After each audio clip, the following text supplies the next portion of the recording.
Listen to a justice like Antonin Scalia, not the most liberal justice who'd served on the Supreme Court. And even he found that there is no absolute guarantee under the Second Amendment, and that the government does have a power to regulate those kinds of weapons that are extraordinarily unusual or deadly.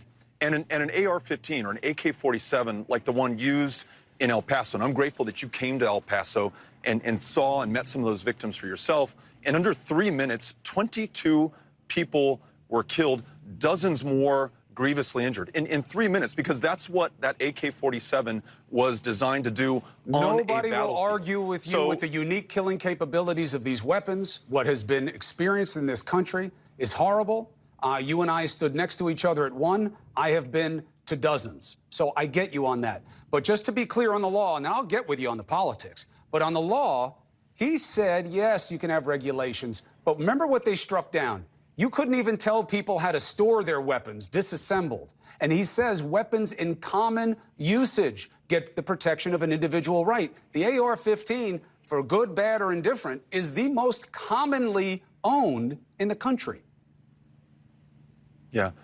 Chris, I'm willing to fight that one all the way to the end, because it is not common. It is unusual.